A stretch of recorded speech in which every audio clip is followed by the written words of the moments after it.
Hello and welcome to Liberty Law Talk. I'm your host, Richard Reinsch. Liberty Law Talk is featured at the online journal Law and Liberty, which is available at lawliberty.org. Today we're talking with Greg Weiner about his new book, Old Whigs, Burke, Lincoln, and the Politics of Prudence. Greg is the author of a great book, Madison's Metronome, which he appeared on Liberty Law Talk to discuss. Also, the author of a book on Daniel Patrick Moynihan. And in addition to Old Whigs, he has a book coming out very soon from University Press of Kansas, The Political Constitution, which is on judicial review and the uses and abuses of judicial review. Greg, welcome to the program. Thanks for having me. So, thinking about this book, and welcome back, Old Whigs.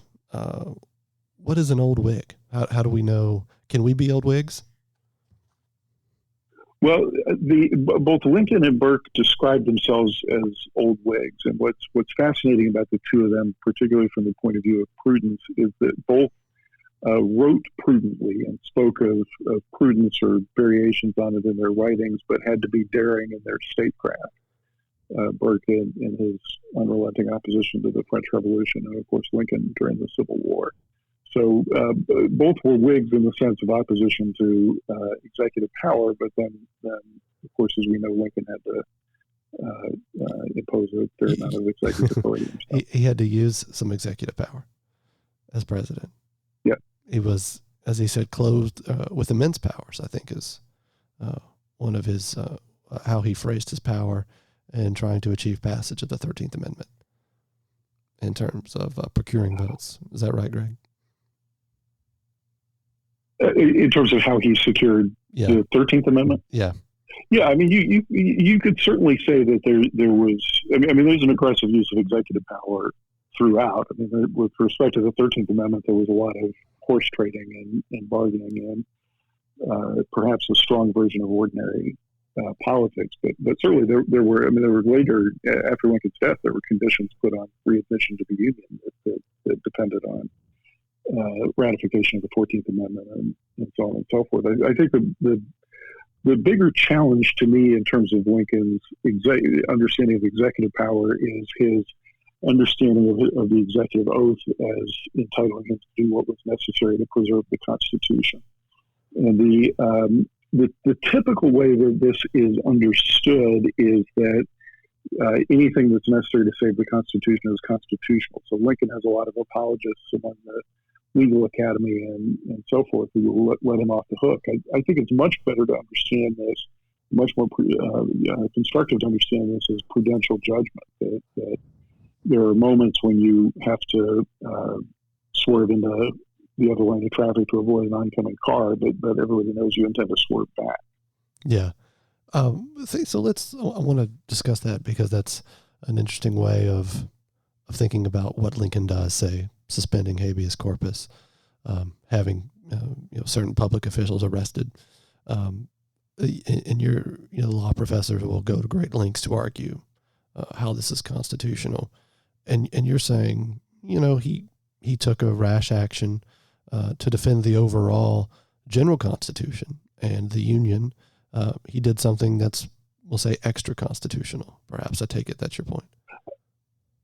I would say extra constitutional. I wouldn't say rash, but certainly extra constitutional. I don't see how the habeas corpus, the clause permitting the suspension of habeas corpus in times of rebellion, which this certainly was, is in Article 1 of the Constitution, which strongly suggests it applies to Congress. Yeah.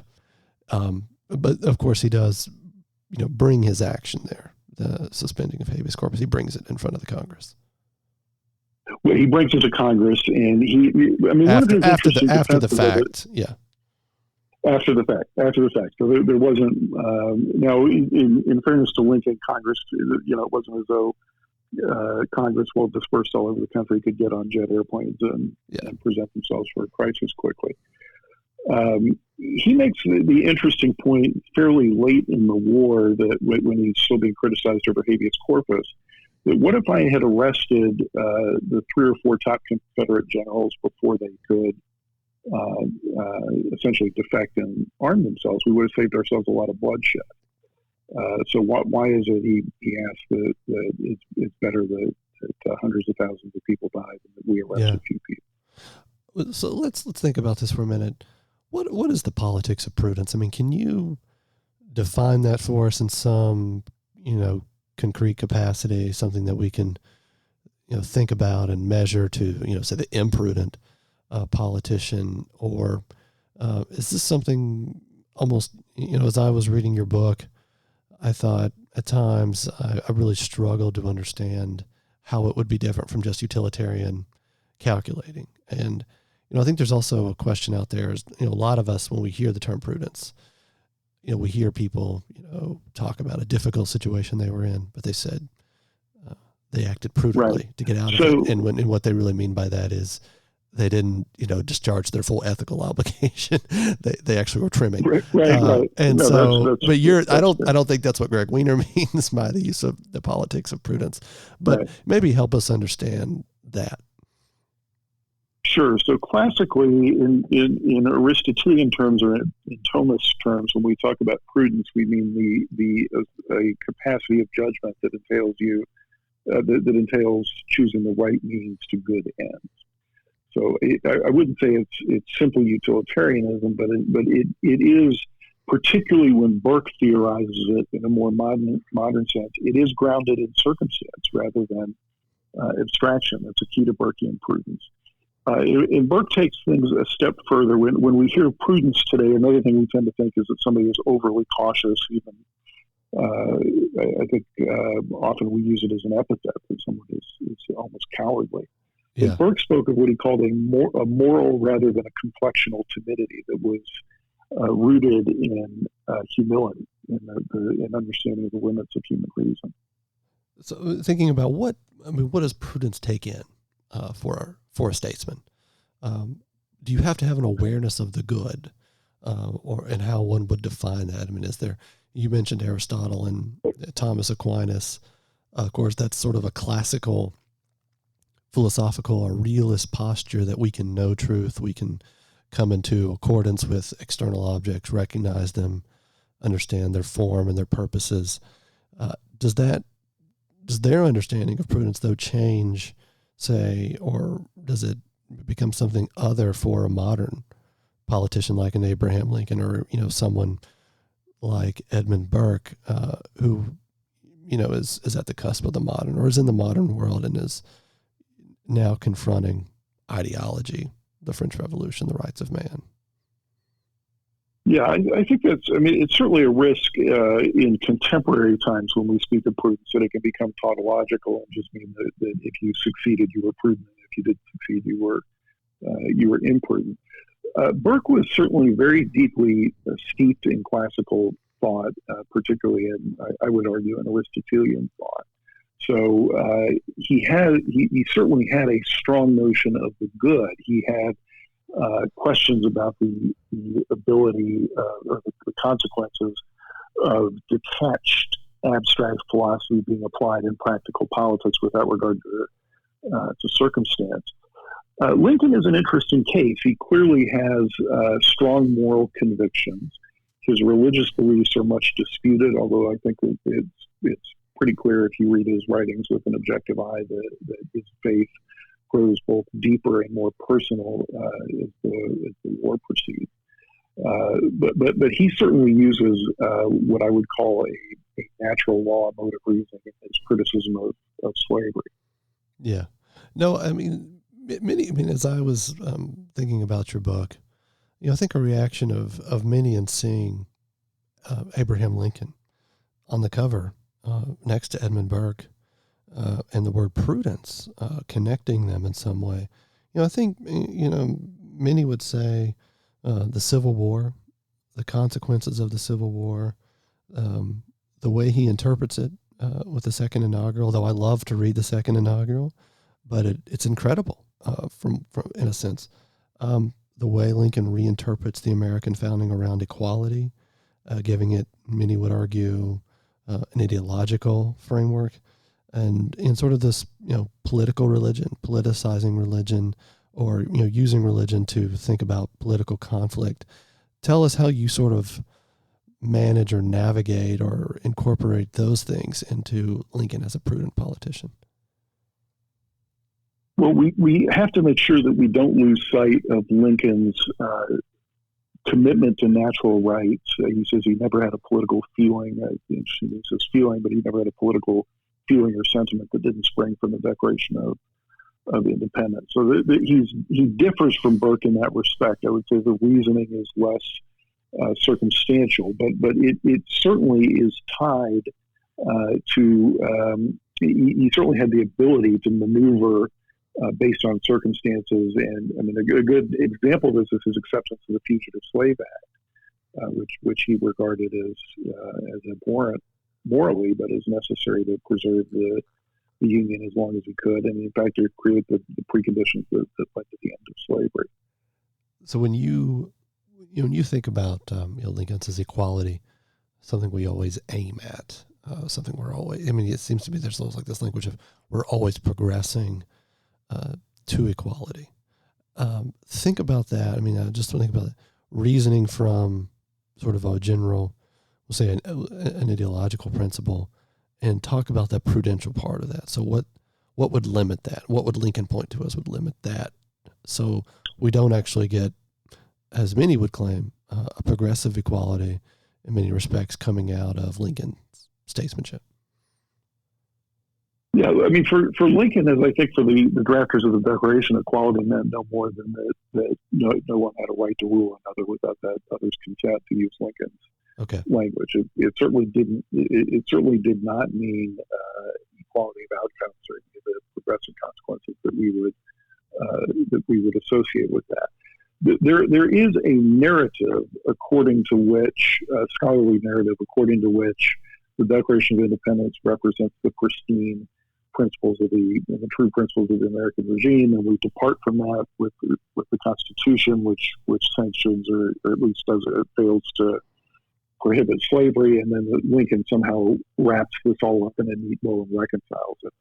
I don't think that's quite right. It's not clear to me that Lincoln sees any conflict between the Declaration and the Constitution. He sees the Declaration as prior to the Constitution. He says the Constitution serves to instantiate the principles of the Declaration. But there's no point in his writings of which I'm aware of him suggesting that there's a conflict between the two. No, I don't think he thinks there's a conflict. I just was sort of, I think it's an address he gives, and he talked about equality as a goal that we're always aiming at. So, and it to me, it's the first time where I think he starts to explore logic of equality that can be unbound. So I'm just thinking about prudence in that and how one would reconcile but I'm blanking on the address. I should have known that. But think about Edmund Burke, the French Revolution.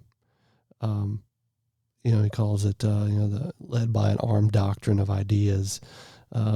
Many argue Burke, you say, is a prudential response to the French Revolution. It's interesting, though, at one point, I think it's later in a regicide piece, if I'm not mistaken, he advocates actually marching the English army onto Paris, destroying the new regime, and reinserting the Bourbon monarchy. So I want to think about that and Prudence and Burke in this situation. Yeah, that's certainly an example of Burke feeling or being rather daring, I should say, in his statecraft. But Prudence doesn't. Could that be a part of Prudence? Yeah, being daring when the circumstances call for it is absolutely a part of Prudence. So in that sense, both Burke and Lincoln and the daring aspects of their statecraft were, you can say, were prudent. So in the same way, you can say Churchill was prudent to resist the Nazis when things looked very bleak and so on and so forth. Now, with the French Revolution, the problem for Burke is that the French Revolution is singularly imprudent insofar as it represents what he, in one of his books, calls metaphysical madness. That it is an attempt to instantiate detached theory that has nothing to do with circumstances, and that in fact is hostile to consideration of circumstances. So when you have these abstract ideals like liberty and equality and fraternity, as Martin Diamond pointed out, there's no point at which you've actually achieved those. Yeah. Right? And not only is there no point at which you've actually achieved those seem more like they're more important than the heads of a few aristocrats. So it is, Burke thought that metaphysical politics, philosophical politics that were detached from circumstance were uniquely prone to extremism and to fanatical violence. So how would, it's interesting, Burke would point to the English Constitution as being not derived from theories, but from tradition, practices, settlements, arrangements, compromises, and all these parts sort of hang together. And so right. As I was reading your book, the task of the statesman therefore becomes manage that whole, find where reform might be needed. But the reform, and I guess what I'm getting at here is, so Prudence doesn't lose or become anything. How does he act? How does the statesman act, say, for the English Constitution? He's acting to keep the whole in mind, I suppose. Yeah, I mean, Burke says that a state without some means of change is without the means of its own conservation. So for Burke, one of the reasons his contemporaries, Whig contemporaries, were so shocked at his opposition to the French Revolution is that he had been a reformer and resisted executive power his whole career. He supported the rights of the American colonies and so on and so forth. The problem was for Burke again is that the French Revolution was something unique, and it's significant that he published the reflections in 1790. Wrote a letter in I think it was September 1789, predicting exactly where everything was going to go, solely on the basis of the fact that it was detached. It was a politics of philosophy and abstraction that was detached from circumstance. I do think this is an interesting difference with Lincoln. Well, I think they're both best understood as prudent statesmen. Lincoln certainly sees, and the American experience is of course different from the British experience, but Lincoln certainly sees the founding of the country with the Declaration of Independence as a discrete moment based on ideals that are universal in character, which is something that would have troubled Burke. Thinking about something, a charge, and I'm sure you can help us here. A charge put against Burke is, I don't know that to say he lacks principles, but that he's always shifting throughout the course of his career. And so people make the charge, well, he lacks consistency, or he lacked a consistent approach to politics and statecraft. He was, pursuing different things in different ways. Is that an accurate charge, or is there something that can help us reconcile what Burke was doing and say, with regard to Irish emancipation, the American colonies, the Warren Hastings impeachment trial, and also the French Revolution here? Again, first of all, I don't think it's a fair charge that Burke was inconsistent. There's certainly his views present themselves differently in different circumstances as they ought to for someone who's involved in practical statecraft. That's one of the things that makes Burke and Lincoln as well so fascinating. But Burke was quite consistent in his belief in ordered, what we would in America call ordered liberty, what he called a moral, manly, regulated liberty.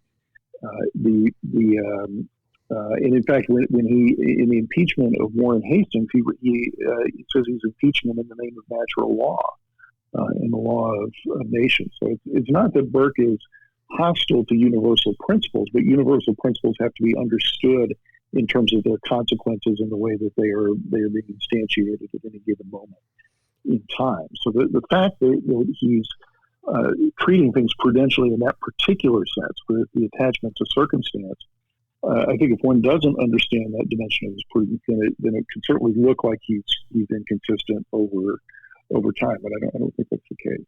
Yeah, well, it was something that I've noticed, and you have a discussion of Winston Churchill and his appreciation for Edmund Burke in your book. And think about those three statesmen and the politics of prudence. They all three seem to grasp the lethality of a situation, the grave danger that their countries are in before others do. Lincoln, I mean, you think about Lincoln's response to the Dred Scott, his speech at Cooper Union seems to be very prescient of, what the goal of the South is. Same for Edmund Burke with the way he addresses the French Revolution and seems to clearly understand the destabilizing effects of the rights of man, particularly as those can be applied to any government and established orders. And Winston Churchill, famously, in the 1930s, even though he's out of power, has the Nazi regime pegged clearly for the danger they pose to Europe. And, and all three men face opposition from others who seem to really very powerful, in power, and don't grasp this. Have you thought about that? I have thought about that, and George Carey, my teacher and your friend, raised the question with me once of how do you teach prudence, and I still don't have a good answer to it, because there's a certain quality of foresight and of judgment that clearly some of us don't have to the same extent that others do. But I think it's dangerous to invest prudence with a sort of mystical quality that makes it unattainable. So the prudence certainly should have the ability to grasp when a conflict involves ultimate issues, which is what I think connects Burke, Lincoln, and Churchill. They recognized that the issue they were confronting was ultimate. But there is a danger, and Burke in particular would have recognized this, of casting all issues as ultimate, and that I think there's a real risk of that having affected our politics. So there's that judgment, a clear judgment that Churchill makes early on. I mean, he tries to rally for years preceding coming into the prime minister position, defense spending. We're going to need an air force. He recognizes what the Nazis are doing, and he is ultimately unable, almost until it's too late, to convey the situation. And then, of course, they finally start believing him. Yeah, so it's an interesting question you raise about all of them facing opposition, because it would suggest there's something in I don't know if it's a democratic nature or more human nature that resists being told that the stakes of the conflict have become ultimate. I do think there's a flip side to that coin, though, which is the temptation to cast prudential issues in almost trivial day-to-day issues in ultimate terms. So if you look at American politics today, you can set aside Trump or Obama or whomever else.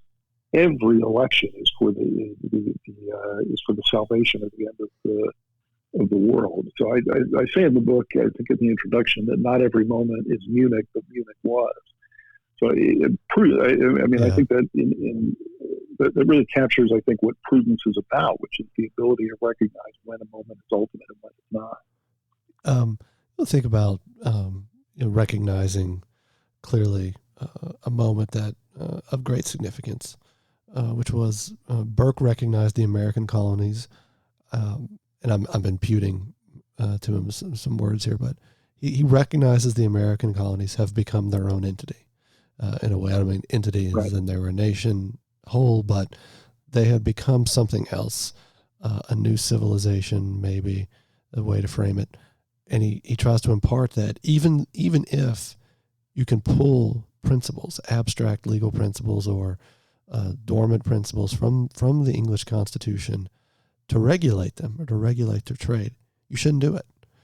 Just because you have this particular power, you shouldn't exercise it. It seems to me incredibly significant way of thinking about, foregoing the attempt to subjugate the colonies and bring them back into the empire, and also thinking about what did become the practice of the British Empire regarding, their other colonies, their other parts of their empire that they gave, what's now called Commonwealth status to. Right. Right. I think this is the writings on America. I think are very important for understanding Burke's Prudence, because what you describe is exactly what I would call a sort of circumstantial reason that says, yes, the abstract principle applies, but he says this at various places in his writings. You never in actual statecraft want to follow a conclusion, a logical principle all the way to its conclusion. So the fact that the empire rather has the right to subjugate the colonies is not a reason to do it. It may in fact be a reason not to do it. And that is a quality of judgment that requires a recognition both of the point that you made, that the particular circumstances of the American people, but it also requires a what I would call a substantive moderation. So a moderation that is rooted in humility. It's not a floating, what I call geometrical centrism, where the extremes of left and right float all over the place, and we somehow say virtue is exactly in the middle of wherever they may be. For Burke, moderation is a real principle with substance and muscle to it, and in moral content, and it is rooted in the fact that our reason is limited, and the accumulated reason of our forefathers, which in the British system you get through the common law, but also through the unwritten constitution, may be wiser. In fact, he says is wiser than the wisest individual. Thinking, so another quality that comes to mind is Burke seems to have lost crucial political debates that he entered into. Is that another quality of the prudent statesman that in many respects that they tend to, you're just going to lose? Do you mean that they tend to lose? Yeah. Yeah. Well, I mean, that's an interesting question. Burke, in some sense, was, I think you captured this correctly. He's sort of a man of the old world, what in France you would call the old regime, who's on the cusp of modernity. In a sense, he's got a foot in both camps, and in that sense is out of step with his times. Churchill and Lincoln, of course, ultimately won, but only ultimately, and only after there was grave peril. Now, in Churchill's case, I think that reflects an unwillingness to listen and sort of going with one's wishes rather than one's prudent thought. In Lincoln's case, I think the issue he was dealing with was an ultimate issue that in the final analysis didn't admit a meaningful compromise. So somebody had to win and somebody had to lose. Yeah. Yeah. Well, I guess Lincoln, of course, and you talk about this in the 1864 election, could have lost. Many thought he would lose. He holds the election. He doesn't try and use, civil war as an escape from having to contest the election. He wins barely. Conventional view is battlefield circumstances improve and help carry him to victory. I've never really studied the election that closely, but yeah, it was very close in that regard. You see as well, prudential statesmen, and this is an Aristotelian quality I think that you understand and write about with Lincoln and Burke, is a way of giving voice and some sort of, I don't know if concession's the right word, but letting opponents know that you hear them and that you somehow incorporate and take into effect their views as well. And that's something you talk about with Lincoln, that's particularly before the war, and the sort of, and the way he wanted to deal with slavery as well. He was morally opposed to slavery and recognized the incongruity with slavery ultimately with our country, but the ways in which he was going to pursue that fit within the Constitution and did not require a civil war. The war was brought to him. Right. He before the war, he always spoke in terms of putting slavery in the course of its ultimate extinction. Even during the war, he's playing with ideas for gradual compensated emancipation that would have would have gone all the way to I think 1900 was one of the plans. So there's clearly on this point. Let me ask you on this point, because many have said this is actually Lincoln's imprudence. Western empires have slavery. The British Empire has slavery. They ended by compensating their slaveholders. Why couldn't Lincoln have done that? Did he pursue that and he was spurned? The compensated, the gradual emancipation. Yeah. Yeah, I don't know the extent to which he actually pursued it politically. You have to remember that the Republican Party at that point was deeply divided between the radicals, who were putting a lot of pressure on Lincoln to emancipate earlier than he thought was prudent, and so forth. So I think that's more a question of political reality than a lack of. Well, but I've also thought, even let's say Lincoln had offered to compensate slave owners. I mean, the position of, say, leading Southern statesmen, maybe most, perfectly expressed by Calhoun was this had actually become a positive good. This had become something not in spite of, but necessary to their civilization as they saw it. And it would have been maybe a point of honor, more than self-interest, to refuse such an offer. To refuse the offer, you mean? Yeah. Right. Yeah. So I think Lincoln was thinking more in terms of the more moderate border states, but I think that's probably right. Well, I'm just saying, if he had, if you think, yeah. I mean, there was already a war on by that time, so you would have had a sense of honor about the war, and there's no question that without slavery you don't have a war, but there are other political principles that get mixed in here that again raise ultimate issues. Thinking here, so I want to go back. Something you touched on earlier, and I was asking you the ability to see a situation for the grave peril it offers, and you kind of hinted at, maybe we have the exact opposite happening now. So let's think about the politics of prudence and let's say certain circumstances happening today.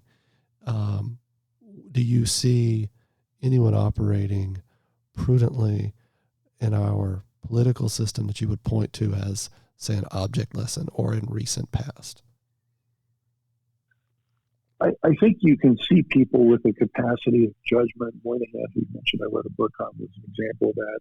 There are certainly people who I would describe as substantive moderates, again, not centrists, but people with a moral commitment to moderation in politics today. Ben Sasse might be another example. That's the senator from Nebraska. But I do think there's a very fundamental problem, which is the on the left you have the dynamic of the internal logic of progressivism, because if you want progress, then more is always better than less. So that's hostile to moderation.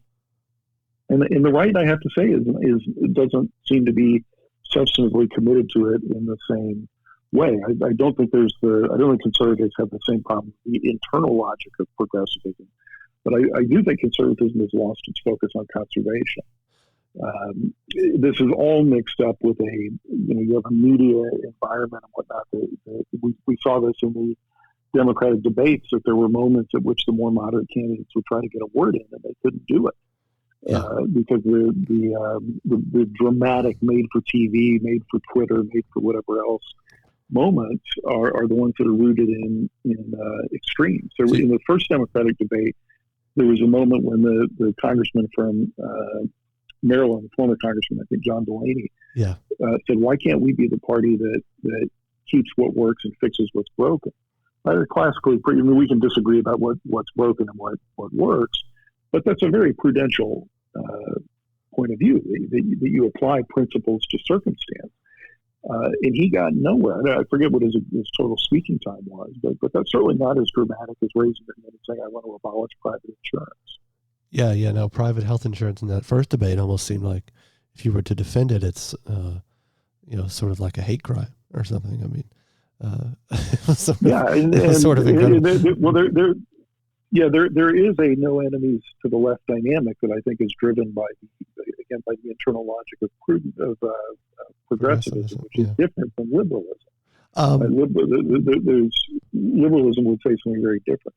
But I think just to relate this back to the book, I mean, would be maybe a strange comparison, but the English Constitution that Burke said he was defending, and these parts, and they have to be held together, and there's a whole, and you have to be very careful with reform and think about unintended consequences and all of this business. And yet our Constitution, one could easily argue in many respects is supposed to channel power to prevent faction, famously, to ensure deliberation, to ensure compromise, or at least channel those things happening, and to take inputs and measure them, and to have an executive that is accountable to the country, but is also cannot act on his own without congressional authorization, and the judicial branch, which you know very well.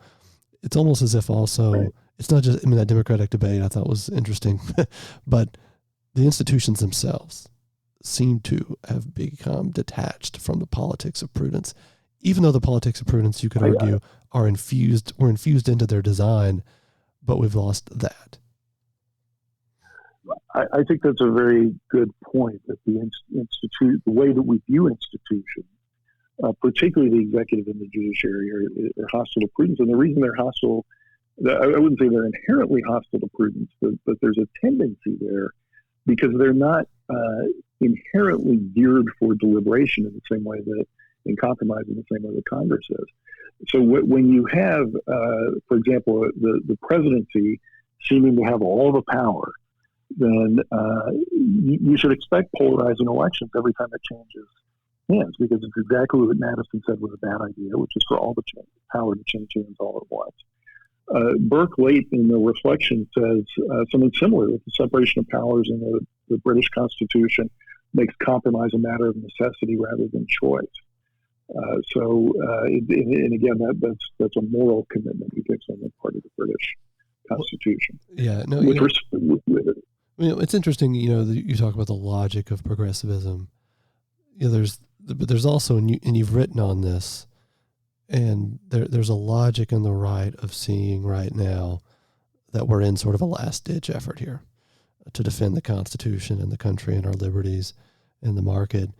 And it kind of, you get this interesting effect of, Donald Trump, and the famous justification of that was the Flight 93 essay, which has just been, there's Michael Anton new book after Flight 93, where he even tries to add even further support for that. But that's so similar. There's a logic on the right, well, not towards more government necessarily, is also capable of losing touch, I think, with what needs to be done in a prudent way. I think that's right. Now I think that what we're calling the right, I think, doesn't, first of all, is in a moment of transformation. That's a good point. Rapid evolution. But I don't think it has the same internal, the same problem of internal logic as progressivism.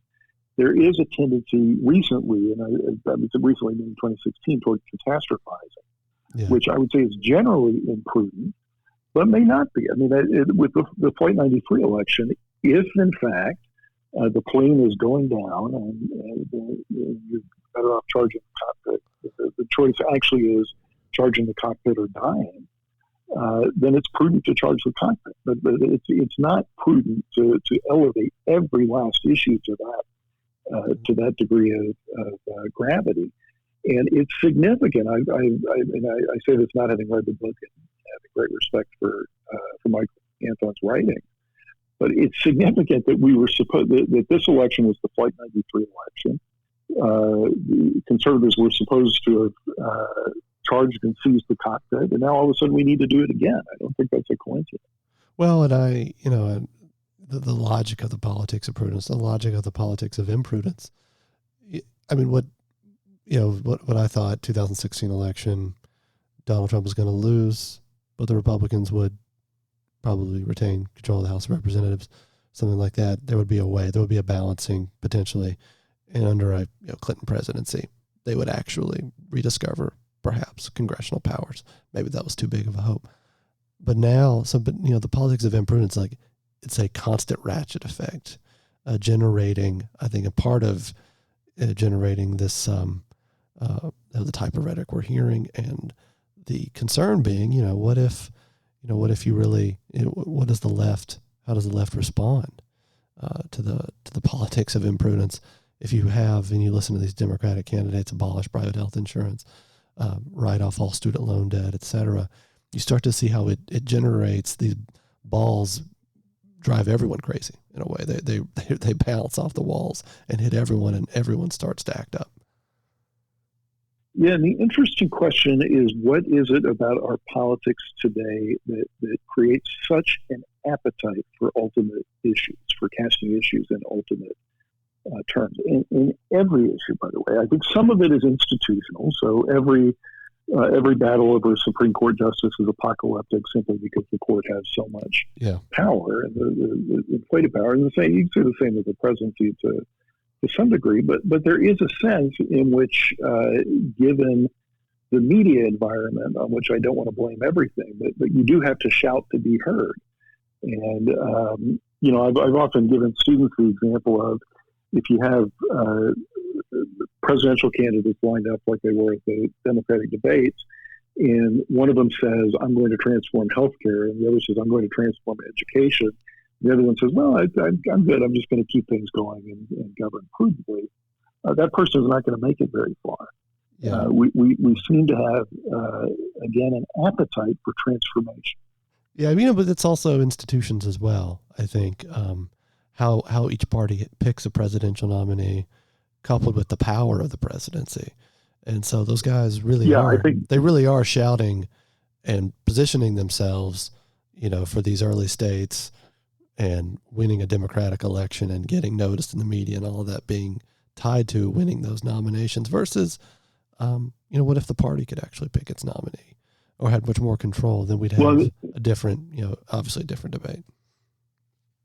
Right. And the great irony of the democratization of the primary process has made it considerably less democratic, in the sense that the McGovern reforms of the 70s, which stripped the party insiders of power, and the Democrats have just sort of taken the last step in this and getting rid of superdelegates. Yeah. The result of that is that candidates have an incentive to pass purity tests, not to position themselves to win a general election. Whereas the old smoke-filled back room, for all its vices, appealed to moderates because their incentive was to win. Yeah.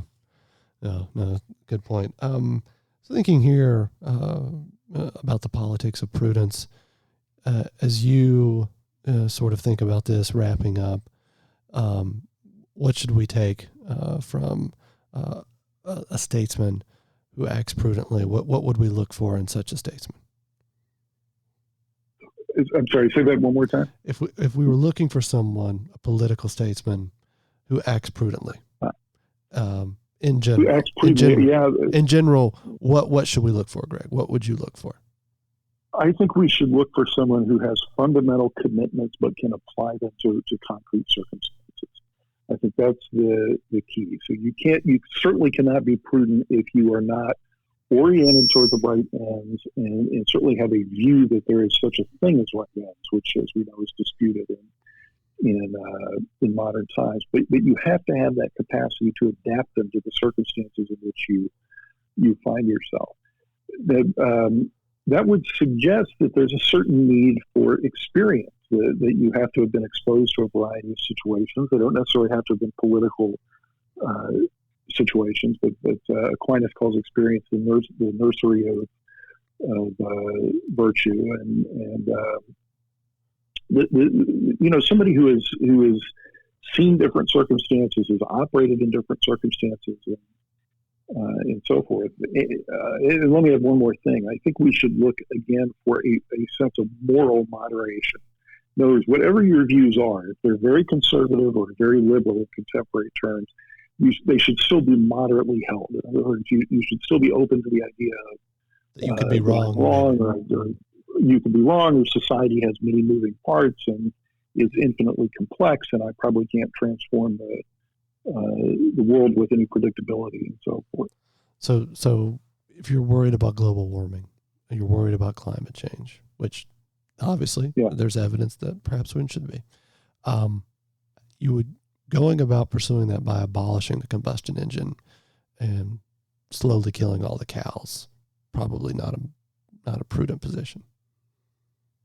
Right, and it by the way, it's one of the reasons it's imprudent is that it's politically impossible. So when I think climate change is a very good example because I personally agree that there's a problem with climate change, but when you catastrophize in the way that people do on this and say that by 2050 we'll be past the point of no return, or by 20, I forget the date. 12 years. 12 years.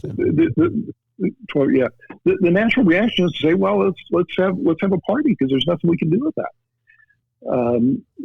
Which is not an unreasonable reaction when you're told that the sky is falling, and it seems to take a total reordering of the economy or the way that we live to handle it. If you're concerned about climate change, what you should be concerned with is building coalitions and of reaching people who are skeptical. But this is the nature of our politics today: is we only talk to ourselves. Right? We talk to the people who are concerned about climate change. Talk to people who are concerned about climate change. People who are concerned about social issues on the right. Talk to people who are concerned about social issues on the right. And the result of that is not only is there no ethic, what Burke again called a moral rather than a complexion of timidity, no ethic of compromise. The compromise and prudence become immoral. Yeah. And Burke says that Burke refers to the French having what he calls essentially an auction mentality, that if anybody proposes something sober, somebody will immediately outflank them. Well, right? it seems... And he says that... Go ahead. Yeah. Well, he says that when that happens, moderation will be stigmatized as the virtue of cowards, or the virtue of traitors. I'm botching the quote here, but cowards. Well, no, that's applicable. I mean, because I think what I see is nobody's taking into account what other people are saying, who disagree with them. But it's so bad. It's if I let you speak, if you disagree with me and I let you speak, somehow I'm enabling you.